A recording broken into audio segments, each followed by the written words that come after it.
Worshipper बनना होगा। सुबह निकले घर से, अगर लेट निकले तो किराया कम तो नहीं लगा, उतना ही लगा ना, ज्यादा ही लगा होगा 10 रुपए, कि ऑटो वालों ने पता कि काका घंटा रह गया हूं तो 15 लगणगे। हाँ, उतना ही किराया लगा, उतना ही एफर्ट लगा, तो क्यों नहीं टाइम पर आए हम? 1 घंटा भी हम वर्शिप मिस क्यों करें? आधा घंटा भी वर्शिप मिस क्यों करें? लेकिन ये स्पिरिचुअल नॉलेज, ये आत्मिक नॉलेज, ये आत्मिक सेंस सब लोगों को नहीं है। इसलिए सारे लोग यहोशू के जैसे नहीं हैं, सारे दाऊद के जैसे नहीं हैं, सारे शमूएल के जैसे नहीं। ये नहीं कि परमेश्वर ने आपको दाऊद की तरह नहीं चुना या आपको पतरस की तरह नहीं चुना, उसने सबको चुना है काम बड़े करने के लिए, लेकिन आपका रिस्पॉन्स कैसा है आत्मिक चीजों के लिए, ये मायने रखता है। हम सुबह टाइम से नहीं निकले, वो बर्तन जो सुबह 7 बजे धोने चाहिए वो हम 9 बजे धो रहे हैं, ये हमारी गलती है। जो काम हम सुबह कर सकते आलस की वजह से नहीं किया, और चर्च में 1 घंटा लेट है। 10 बजे वर्शिप शुरू होती, हम कोई 11 बजे आ रहे हैं, कोई 11:45 आ रहे हैं, कोई 10:30 आ रहे हैं, क्योंकि हम स्पिरिचुअली इतना एक्टिव नहीं है कामों के लिए। अगर आप यहां आए हैं तो मैं सुबह 5 बजे का मान लो आपको देख रहा हूं, मैं रात को अपने प्रेयर रूम में हूं। अगर मैंने क्रूसेड पे जाना है तो कई दिनों तक मैं प्रेयर रूम में हूं, मुझे मीटिंग मिस करनी पड़े कोई बात नहीं, लेकिन मैं प्रेयर में हूं। आत्मिक चीजों का एक मकसद है। हालेलुया। और जब रिजल्ट आता है फिर आपको नजर आता है, अच्छा देखो कितना अच्छा रिजल्ट आया। हालेलुया। लेकिन उस रिजल्ट के लिए आपको कुछ प्राइस, कुछ मूल्य आपको अदा करना होता है, जो हम अदा करने के लिए तैयार हैं या नहीं। हालेलुया। अब वो लोग जिनकी लाइफ में वचन है, वो लोग जिनकी लाइफ में वर्शिप है, वो लोग जिनकी लाइफ में अच्छी संगति है, वो लोग मार नहीं खा सकते। अच्छी संगति उनको संभाल के रखती है। जो वचन वो खुद पढ़ते हैं उनको संभाल के रखते हैं। जो वर्शिप वो खुद करते हैं वो उनके बंधनों को तोड़ती है। आमीन। और इसीलिए परमेश्वर ने हमें वचन दिया, पुराना नियम दिया, नया नियम दिया।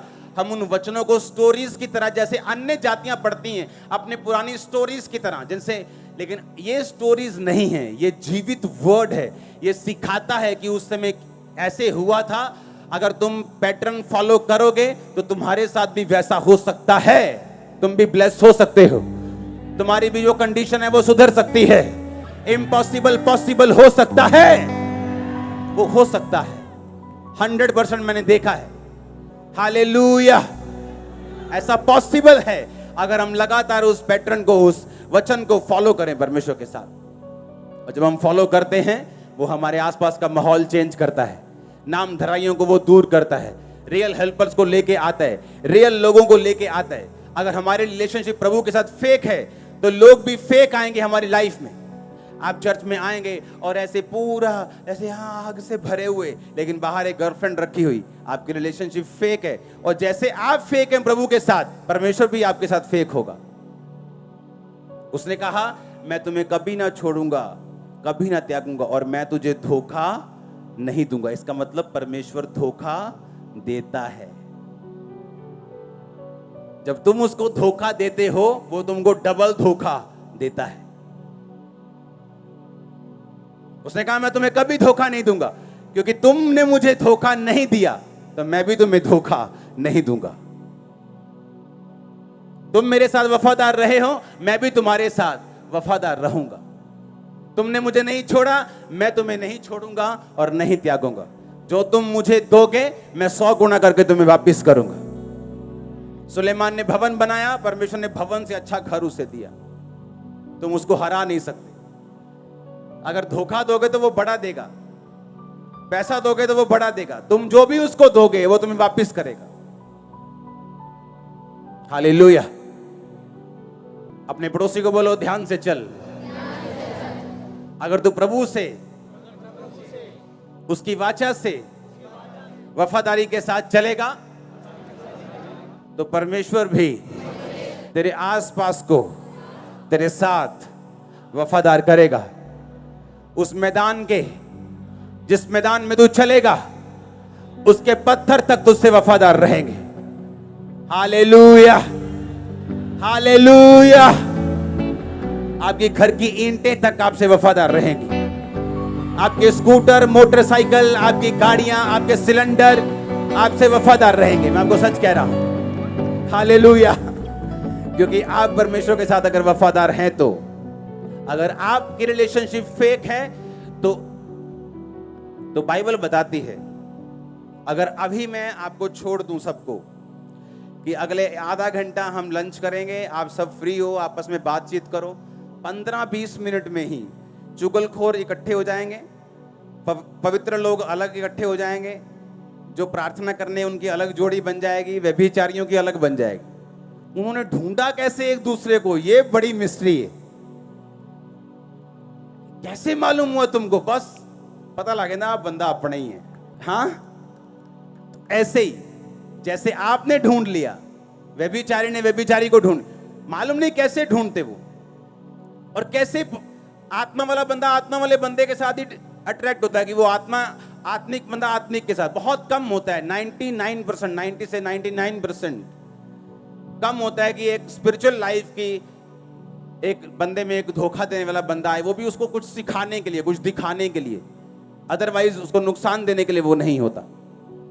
लेकिन जो फेक लोग होते हैं उनकी लाइफ में वो सचमुच नुकसान करने के लिए आए होते हैं। हालेलुया।